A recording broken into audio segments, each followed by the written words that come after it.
So electrostatics introduction one class 12th క్లాస్లో నేర్చుకున్నాం. So దాంట్లో ఫస్ట్ టాపిక్ ఏంటి అంటే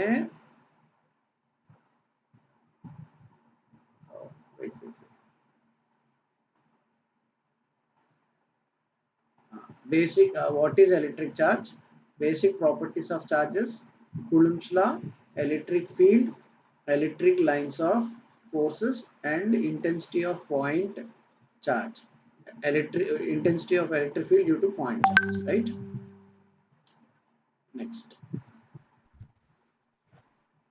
Next up, right, what do you mean by electric charge? Electric charge అంటే ఏమిటో ఒకసారి చూద్దాం. మీకు ఏమైనా ఐడియా ఉందా? What do you mean by electric charge? ఏమైనా ఐడియా ఉందా? Good. So electric sodium atom తీసుకుందాం. Sodium atom Na plus Cl minus gives rise to Na plus Cl, right? So ఇది ionic bond, right? ఇక్కడ Na plus అంటే sodium is donating an electron, Cl minus ante it is accepting an electron. So the donor, right? So this is donor and this is acceptor, right? So this is acceptor, right? So electron donate cheste ganaka adi ela marutundi, electropositive character ga marutundi, electropositive character ga marutundi. అదే కనుక acceptor చేసినట్టయితే electronegative క్యారెక్టర్గా మారుతుంది, right? So దీన్ని మనం ఏం చేస్తామంటే positive ion అని అంటాము, లేదా దీన్ని నెగిటివ్ అయాన్ అని అంటాం, రైట్? సో ఇక్కడి నుంచి మనం ఏం నేర్చుకున్నాము అంటే there is a positive charge which is normally we call it as proton అని పిలుస్తాం, and also a negative charge, దీన్ని ఏమని పిలుస్తాము అని అంటే ఎలక్ట్రాన్ అని పిలుస్తాం కదా, రైట్? ఫైన్. సో అయితే యూనివర్స్లో ఈ రెండు చార్జెస్ కాకుండా there is one more charge called neutral charge, right? So neutral charge. So how many charges we have? Basically we have three types of charges. One is positive charge, negative charge, and neutral charges. అయితే ఈ charge అంటే ఏంటి? Charge ఎక్కడ ఉంటుంది? It's an property of an atom, right? It's a property of an atom, whether it exhibits electropositive character or electronegative character, right?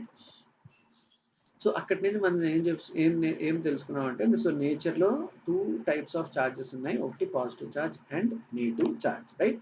So ఈ charges కనుక మనము two కేసెస్లో చార్జెస్ స్టడీ చేసేటప్పుడు టూ కేసెస్ స్టడీ చేస్తాం. ఏంటి? Charges are at rest, అదేవిధంగా charges are at motion, right?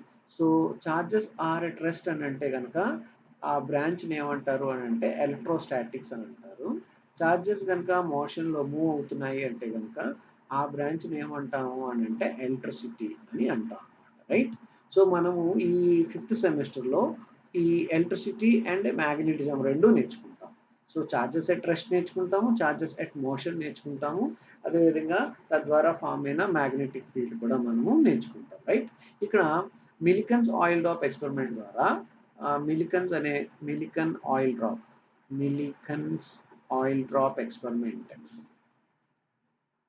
Oil drop experiment ద్వారా మనం ఏం నేర్చుకోవచ్చు అని అంటే, ఏం తెలుసుకున్నాం అంటే the mass of the charge and also the charge of an electron. So charge of an electron ఎంత వచ్చిందని అంటే 1.602 into 10⁻⁻19 coulombs అని వచ్చింది. So charge of an electron is negative in nature and charge is measured in coulombs, right? So unit of charge ఏంటి అని అంటే SI units ఏంటంటే coulomb. దాని యొక్క వాల్యూ ఎంత అంటే 1.6 into 602 into 10⁻⁻19 coulombs. అదేవిధంగా మాస్ కూడా మనకు తెలిసింది. మాస్ ఇస్ ఈక్వల్ టు ఎంత అంటే 9.1 into 10⁻⁻31 kg, right? So Millikan's specific charge ఒకటి ఇచ్చారు. మిలికన్ ఎక్స్పెరిమెంట్ యొక్క ముఖ్య ఉద్దేశం ఏంటంటే specific charge of an electron. Specific charge of an electron specific. And మీ స్క్రీన్ పైన ఏం రాయొద్దు, దయచేసి మీరు స్క్రీన్ పైన ఏం రాయొద్దు. Dear children, please don't write anything on the screen, right? So దీని నుంచి మనము specific charge of an electron కోసం కూడా మిలికన్స్ ఆయిల్ డ్రాప్ ఎక్స్పెరిమెంట్ ద్వారా చెప్పుకోవచ్చు. అంటే ఏంటంటే E/m ఈజ్ ఈక్వల్ టు, అంటే E/m అంటే ఈ వాల్యూ అంతా 1.602 ఇంటూ 10⁻⁻19 అపాన్ 9.1 ఇంటూ 10⁻⁻31 చేస్తే ఎంతైతే వస్తుందో అది అరౌండ్ 1.7 ఇంటూ 10⁻⁻19 ప్లస్ 31. ఇది సాల్వ్ చేసుకుంటే ఎంతో తెలుస్తుంది. So this is the specific charge of an electron. ఈ విధంగా మిలికన్ యొక్క మిలికన్ ఆయిల్ డ్రాప్ ఎక్స్పెరిమెంట్ యొక్క సిగ్నిఫికెన్సెస్ అని చెప్పవచ్చు, రిజల్ట్స్ అని చెప్పుకోవచ్చు, రైట్. సో బేసికల్గా ఈ స్లైడ్ నుంచి మనకి ఏం తెలుస్తుంది, there are two charges, positive and negative as well as neutral. So దీని తర్వాత మనం ఇప్పుడు బేసిక్ ప్రాపర్టీస్ ఆఫ్ చార్జెస్ చూద్దాం. what are the basic properties of charges చూద్దాం. సో బేసిక్ ప్రాపర్టీస్ ఒకసారి చూద్దాం. Right, basic properties. So first basic property వచ్చేసి positive charge అంటే like charges as well as positive charge repel each other. అదేవిధంగా negative charge and negative charge also repel each other, whereas positive charge and negative charge will attract each other, right. So దీని నుంచి conclusion ఏం చేయొచ్చు అంటే like charges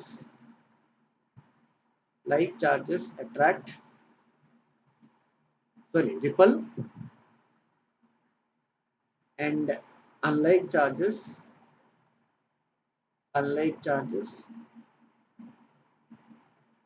attract each other. Children, మీరు screen shots తీసుకోండి. Attract each other. So దీన్ని first ప్రాపర్టీగా మనం చెప్పుకోవచ్చు. సెకండ్ ప్రాపర్టీ చూద్దాం. Charge is set to be quantise. ఇది కూడా మిలికన్స్ ఆయిల్ డ్రాప్ ద్వారానే మనకు తెలిసింది. మన మిలికన్స్ ఏమి ఇచ్చాడు, చార్జ్ ఆఫ్ అన్ ఎలక్ట్రాన్ ఎంత ఇచ్చాడు, 1.602 ఇంటూ 10⁻⁻19 కూలుంబ్ కదా. సో ఇన్ ఫ్యూచర్లో ఎవరైనా కనుక ఏదైనా సైంటిస్ట్ కనుక చార్జ్ ఫైండ్ అవుట్ చేయాలి అనుకుంటే దీనికన్నా అంటే ఈ వాల్యూని కనుక మార్చాలి, లేకపోతే వాడు ఏదైనా థీరీ ఆ ఎక్స్పెరిమెంట్స్ చేసి ఆయన కనుక ఏదైనా ఛార్జ్ యొక్క పాసిబిలిటీ ఇవ్వాలంటే అది ఖచ్చితంగా మల్టిపుల్ ఆఫ్ ఈ వాల్యూ అవుతుంది అనే విషయాన్ని మిలికన్స్ అప్పుడే చెప్పాడు. అంటే దీనికన్నా ఏదైనా ఛార్జ్ పార్టికల్ తక్కువ ఛార్జ్తో ఉంటుంది అని అంటే it is an multiple of 1.602 × 10⁻⁻19 coulomb అనే విషయాన్ని చెప్పాడు.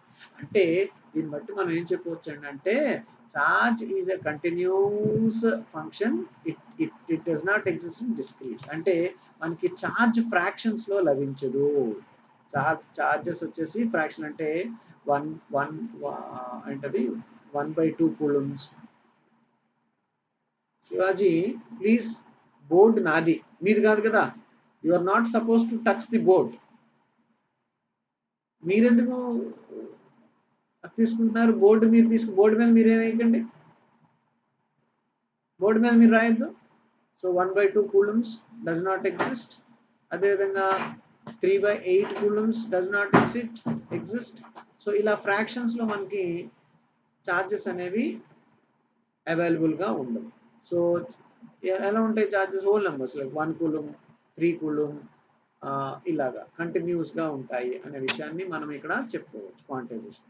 అదేవిధంగా థర్డ్ ప్రాపర్టీ వచ్చేసి charges are additive, they can easily add అన్నమాట, ఎడిటివ్ ప్రాపర్టీ. అదేవిధంగా ఇంపార్టెంట్ ఏంటంటే conservative, charges are conservative. So ఈ రకంగా మనం బేసిక్ ప్రాపర్టీస్ ఆఫ్ చార్జెస్ని డిస్కస్ చేయొచ్చు, రైట్. So next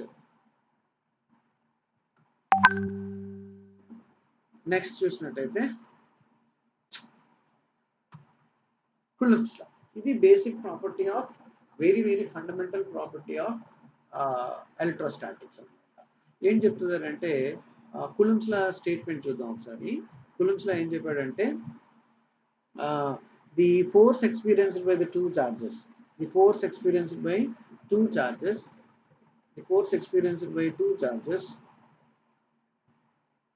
right.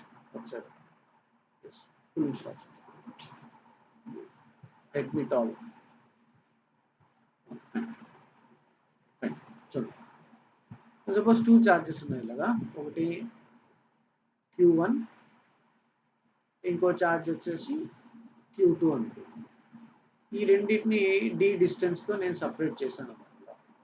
ఇక్కడ Q1 పాజిటివ్ అనుకుందాం, పాజిటివ్ చార్జ్ అనుకుందాం, ఇది నెగిటివ్ చార్జ్ అనుకుందాం. అంటే ఈ రెండింటి మధ్య ఎటువంటి ఫోర్స్ ఉంటుంది? Electro static attractive force, right? Attractive force ఉంటుంది కదా, రైట్? అట్రాక్టివ్ ఫోర్స్ ఉంటుంది, రైట్? సో ఈ ఫోర్స్ ఎంత ఉంటుంది అది చెప్పాడు అన్నమాట. కూలింగ్స్ ఏం చెప్పాడంటే the force experience, electrostatic force experienced is directly proportional to the product of the two charges and inversely proportional to, అంటే Fe is inversely proportional to 1 by square of the separation distance between these two. So ఈ రెండు equations ని combine చేస్తే F is directly proportional to ఏం రాయొచ్చు? Q1 Q2 by d square గా రాయవచ్చు. So ఈ ప్రపోర్షనాలిటీ కాన్స్టెంట్ ని తీసి నేను ఒక F, so F is equal to K into Q1 Q2 by d square గా రాయొచ్చు. రాస్తే what's the value of K? Proportional. K అంటే ఏంటి? Proportionality constant. K is equal to 1 by 4 pi epsilon naught into Q1 Q2 by d square గా రాయవచ్చు, right? So ఇక్కడ epsilon naught ని ఏమంటారంటే ప్రెమిటివిటీ అంటారు, ప్రెమిటివిటీ, రైట్? సో దీని value ఎంత అని అంటే కనుక 8.1.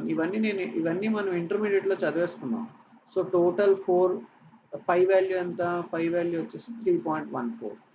ఇవన్నీ మనకు సాల్వ్ చేస్తే K వాల్యూ ఎంత వస్తుంది అంటే 9 into 10 to the power of 9. So therefore the force experienced ఎంత అవుతుంది? 9 into 10 to the power of 9 into Q1 Q2 by d square గా రాసుకోవచ్చు, రైట్? సో ఇక్కడ యూనిట్ వచ్చేసి న్యూటన్స్. అదేవిధంగా ఇది ఒక వెక్టార్ క్వాంటిటీ కదా, force is and vector quantity. So మనం ఇప్పుడు వెక్టార్ క్వాంటిటీ కాబట్టి కూలుంబ్స్ యొక్క వెక్టార్ ఫామ్ కూడా చూద్దాం. ఇది ఆరిజిన్ అనుకుందాం. ఇక్కడ ఒక ఛార్జ్ పార్టికల్ ఉంది. సో ఈ ఛార్జ్ పార్టికల్ పేరు Q1 అనుకుందాం, ఇంకో ఛార్జ్ పార్టికల్ ఇక్కడ Q2 అనుకుందాం. ఈ రెండింటి మధ్య ఉండే డిస్టెన్స్ వచ్చేసి R1 అనుకుందాం, ఈ రెండింటి మధ్య ఉండే డిస్టెన్స్ వచ్చేసి R2 అనుకుందాం, రైట్? సో ఈ రెండింటి మధ్య డిస్టెన్స్ ఎంత అవుతుంది? ఇప్పుడు వెక్టార్ ఆల్జీబ్రా యూస్ చేసి R2 minus R1, right? So ఇప్పుడు దీనిపైన ఉండే ఫోర్స్ వచ్చేసి due to this particle it will be F21. దీనిపైన వచ్చే ఫోర్స్ వచ్చేసి డ్యూ టు Q1 వచ్చేసి F12, రైట్? సో ఇప్పుడు F12 ఇస్ ఈక్వల్ టు ఎంత అవుతుందని అంటే K అంటే ఇది 1/4 epsilon naught, K into Q1 Q2 upon vector form కదా, R2 minus R1 whole cube into R2 minus R1 cap. So ఇది vector form, right? So ఈ vector form బట్టి మనం ఏం చెప్పొచ్చారంటే these two forces are equal and opposite forces. అంటే F12 is equal to minus of F21. అంటే ఏం చెప్పొచ్చు దీన్ని బట్టి? కూలుంబ్స్ లా ఒబేస్ న్యూటన్స్ థర్డ్ లా. అంటే ఇందాక మనం బేసిక్ ప్రాపర్టీలో డిస్కస్ చేసాం ఏంటంటే లైక్ చార్జెస్ అదేవిధంగా అన్లైక్ చార్జెస్ విల్ రిపల్ అని అన్నాం, చూసారా? సో ఆ ప్రాపర్టీ సాటిస్ఫై అయినట్టే. Next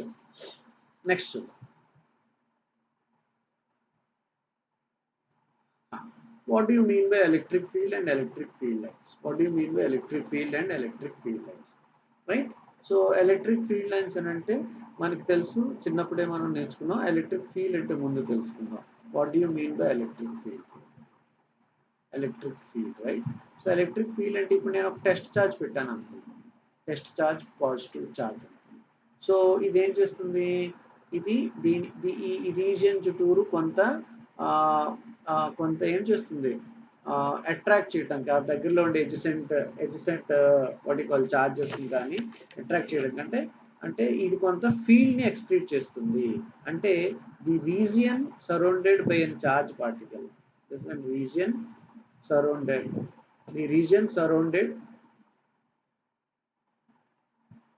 by the charged particle, by the charge particle is known as electric field. Even this is electric field is an electric field, right? Electric field కూడా ఏం చెప్పొచ్చారంటే it's an vector quantity. So electric field మనము intermediate లో నేర్చుకున్నాం. ఎంత వస్తుంది electric field is a function of E Q, right? So E Q కదా, F is equal to E Q కదా. సో ఇది ఏమొస్తుంది, E is equal to it's a function of Q. So therefore E is equal to F ఎంత అవుతుంది ఇప్పుడే coulombs law ప్రకారము k into Q1 by d square అనుకుందాం by queue. So ఏమవుతుంది ఇది, Q gets cancelled. So therefore E is equal to ఎంత వస్తుంది, some k into Q1 by d square. So ఇక్కడ Q1 అనేది పాజిటివ్ ఛార్జ్ అన్నమాట, unit positive charge. So electric field ఎంత వచ్చింది, k into Q by d square. So దీన్ని ఎలా రాసుకోవచ్చు, F is equal to 1, sorry, E is equal to E bar is equal to a vector quantity epsilon naught Q1 by d square, right? ఏమంటే ఎవరో మాట్లాడుతున్నారు, please దయచేసి ఉండండి, సైలెంట్గా ఉండండి. సో ఇప్పుడు మన ఎలక్ట్రిక్ ఫీల్డ్ ఈ ఫిగర్ చూద్దాం ఒకసారి. ఇక్కడ పాజిటివ్ ఛార్జ్ ఉంది రెడ్ కలర్ లైన్లో, positive charge. The field is away, చూడండి ఇక్కడ పాజిటివ్ ఛార్జ్ ఫీల్డ్ ఎలా ఉంది, అవే అవుట్వర్డ్గా ఉంది అనమాట, outward, right? So outward, right? Positive charge అంటే ప్లస్ క్యూ అన్నాను అని అంటే కనుక ఆ ఫీల్డ్ ఎలా ఉంటుంది, field lines are outward, field lines are in outward, they are in outward direction, right? అదే నెగిటివ్ ఛార్జ్ అన్నా అనుకోండి ఇన్వర్డ్ అన్నమాట. సో ఇక్కడ ఫీల్డ్ లైన్స్ ఎలా ఉంటే నెగిటివ్ ఛార్జ్కి వచ్చేసి ఇన్వర్డ్ గా ఉంటాయి, రైట్? సో నెగిటివ్ ఛార్జ్ అంటే కనుక the field should be inward, field lines are inward direction, inward గా ఉంటుంది, right? And one more important property, field lines వచ్చేసరికి no two electric field lines intersect. అంటే ఒక లైన్ వచ్చేసి ఈ రకంగా ఇంకొక లైన్ ఇలాగా వచ్చింది అనుకుందాం. ఈ పాయింట్ ఆఫ్ ఇంటర్సెక్షన్ దగ్గర ఏమవ్వాలి, ఎలక్ట్రిక్ ఫీల్డ్ ఎవరైనా ఫైండ్ అవుట్ చేయమనంటే మనం ఇది వెక్టార్ క్వాంటిటీ కాబట్టి ఫీల్డ్ డైరెక్షన్ వేయలేము. అంటే ఎక్కడైతే ఇంటర్సెక్షన్ ఉంటుందో ఆ పాయింట్ ఆఫ్ ఇంటర్సెక్షన్ దగ్గర మనము దాని యొక్క డైరెక్షన్ చెప్పలేము. కాబట్టి అంటే డైరెక్షన్ ఎందుకు చెప్పాలి అని అంటే కనుక ఎలక్ట్రిక్ ఫీల్డ్ అనేది వెక్టార్ క్వాంటిటీ కదా, వెక్టార్ మ్యాగ్నిట్యూడ్ ఇవ్వాలి, అదేవిధంగా డైరెక్షన్ ఇవ్వాలి. సో ఇలాగ జరిగినట్టయితే అంటే పాయింట్ ఆఫ్ ఇంటర్సెక్షన్ దగ్గర మనం ఎలక్ట్రిక్ ఫీల్డ్ యొక్క డైరెక్షన్ డిటర్మైన్ చేయలేము. కాబట్టి అది కంక్లూడ్ ఏం చేయొచ్చు అంటే no two electric field lines intersect. అందుకే చూడండి నేను టూ పాజిటివ్ ఛార్జెస్, ఈ రెండింటి మధ్య ఎటువంటి ఫోర్స్ ఉంటుంది, అట్రాక్టివ్ ఫోర్స్ ఉంటుంది కదా, కూలంబిక్ ఫోర్స్, రైట్? సో ఈ coulombic force always directed from positive నుంచి ఏమవుతుంది, పాజిటివ్ అయాన్ నుంచి ఏమవుతుంది, ఇట్ ఈస్ అవుట్వర్డ్కి వెళ్తుంది. అదే నెగిటివ్ దగ్గరికి వచ్చేసరికి ఏమవుతుంది, ఇన్వర్డ్ ఉంది. సో ఇన్వర్డ్ ఉంది, సో ఇక్కడ మ్యాచ్ అయింది, right? So and the field lines are closed path, they are continuous and closed path, right? Closed. ఇక్కడ ఫీల్డ్ లైన్స్ ఎలా ఉంటాయి, concentric circle and closed path గా ఉంటాయి, they are and closed path, right? ఇంకొక విషయం ఇక్కడ మనము తెలుసుకోవాలి. ఫర్ సపోజ్ నేను ఇక్కడ ఎక్కడైనా ఒక చిన్న షీట్ లాంటివి పెట్టాను అనుకుందాం, లేకపోతే ఇది ఒక సర్ఫేస్ అనుకుందాం, సర్ఫేస్ అంటే ఇది ఒక సర్ఫేస్ తీసుకుందాం, ఇది ఒక సర్ఫేస్ అనుకుందాం, సర్ఫేస్. ఈ సర్ఫేస్ గుండా అంటే ఈ రెండింటి మధ్య సర్ఫేస్ గుండా నేను పెట్టాను. సో ఈ సర్ఫేస్ గుండా ఏమైంది, ఎలక్ట్రిక్ ఫీల్డ్ లైన్స్ ఇలాగా ఇన్వర్డ్ గా వెళ్ళాయి. అంటే ఇన్వర్డ్ గా వెళ్ళి అని అంటే ఇక్కడ ఎటువంటి ఛార్జ్ ఉన్నట్టు, నెగిటివ్ ఛార్జ్, రైట్? సో ఇక్కడ ఎలక్ట్రిక్ ఫీల్డ్ అనేది ఈ రకంగా ఉంటుంది. సో ఇలా ఈ ప్రాసెస్ ఏమంటారు అని అంటే field lines entry or exit, entry or exit over a surface, over a surface is known as dash. చెప్పాలి. నెక్స్ట్ స్లైడ్లో చూద్దాం చూద్దాం నెక్స్ట్ కమింగ్ స్లైడ్లో చూద్దాం right. Is known as electric flux, is known as electric flux. Flux అక్కడ చెప్తున్నాం right. Intensity of electric field due to point charge ఇందాకే నేను డిస్కస్ చేసేసాను.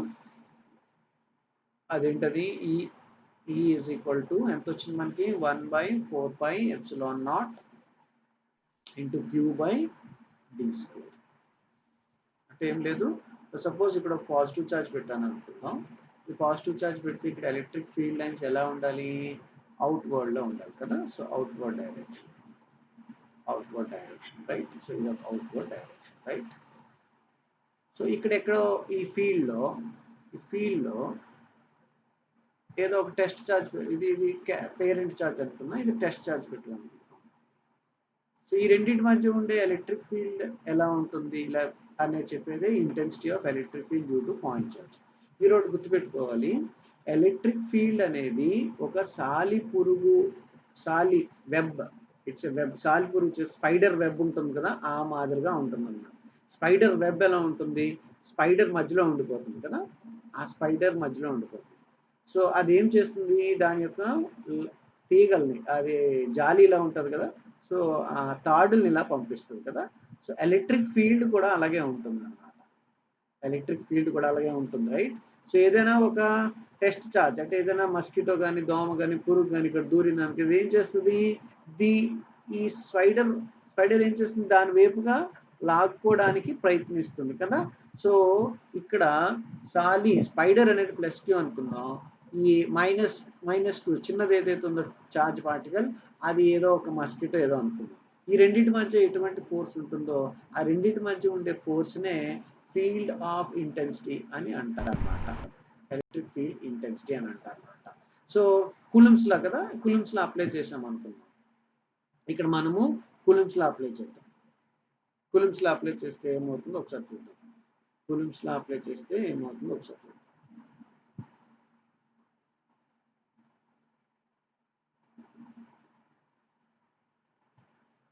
రైట్, కూలంబ్స్ లా అప్లై చేస్తే ఏమొస్తుందంటే F is equal to, it's a function of electric field into charge. So ఇక్కడ ఉండే electric field ఎంతైతే ఉందో ఆ రెండింటి మధ్య it's a function of point charge. So మనకు తెలుసు దీని నుంచి ఈ బార్ ఇజ్ ఈక్వల్ టు ఏం రాయొచ్చు, ఎఫ్ బై క్యూ అని రాయొచ్చు రైట్. సో ఎఫ్ అంటే ఏమిటి, 1/4πε0 ఇంటూ ఇక్కడ ఒక ఛార్జ్ వచ్చేసి ప్లస్ క్యూ, ఇంకొక ఛార్జ్ వచ్చేసి స్మాల్ క్యూ బై ఈ రెండింటి మధ్య distance let it be R అనుకుందాం, square upon Q right. So ఏమవుతుంది, ఇది 1/4πε0. సో ఈ క్యూ పోతే Q by R square. So electric field అనేది డ్యూ టు పాయింట్ చార్జ్ ఎంత ఉంటుంది, F is equal to E bar is equal to 1/4πε0 into Q by R square right. ఇప్పుడు మనము electric flux కోసం తెలుసుకుందాం. సో ఇందా చెప్పాను, ఇదిగోండి ఇది ఒక ఎలక్ట్రిక్ ఫీల్డ్ లైన్. సో ఇలా ఫీల్డ్ లైన్స్ ఈ డైరెక్షన్ లో వెళ్తున్నాయి రైట్. సో నేను ఏం చేశానంటే ఒక సర్ఫేస్ ని పెట్టాను, ఇక్కడ ఒక సర్ఫేస్ పెట్టాను. సో బ్లూ కలర్ సర్ఫేస్ పెట్టాను. ఏమైంది, వాట్ హ్యాపెన్, వివో 197 ఎవరో చెయ్యి రైజ్ చేశారు, ఏమైంది,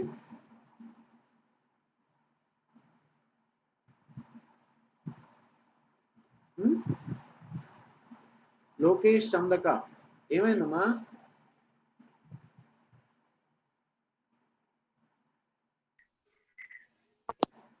ఏమైందమ్మా, డౌట్ ఉందా చందక, సరే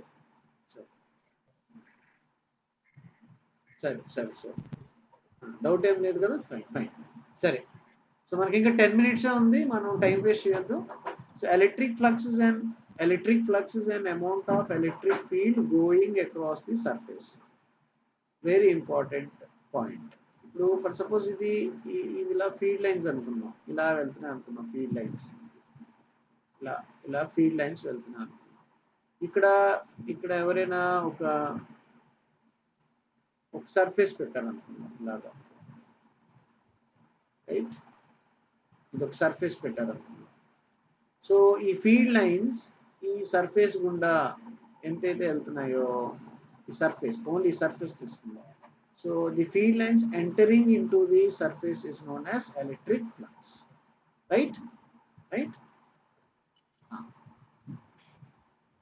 So electric flux is the amount of electric field going across the surface. It is also defined in terms of direction and normal unit vector perpendicular to the surface. అంటే ఇప్పుడు ఈ electric field ఈ direction లో ఉంది, ఇది perpendicular vector అన్నమాట. చూడండి ఇక్కడ చూడండి, ఎల్లో ఈ బొమ్మలో చూడండి, ఈ బొమ్మలో చూసినట్టయితే ఫీల్డ్ లైన్స్ ఇలా వెళ్తున్నాయి, డారో మార్క్స్. ఇక్కడ వచ్చేసి ఈ యూనిట్ వెక్టార్ ఎన్ క్యాప్ ఈ డైరెక్షన్ ని మనకి ఏమిస్తుంది, ఫ్లక్స్. ఫ్లక్స్ దేంతో డినోట్ చేస్తాం, ఫై తో డినోట్ చేస్తాం. So it is denoted by phi E, units are newton metre per second square.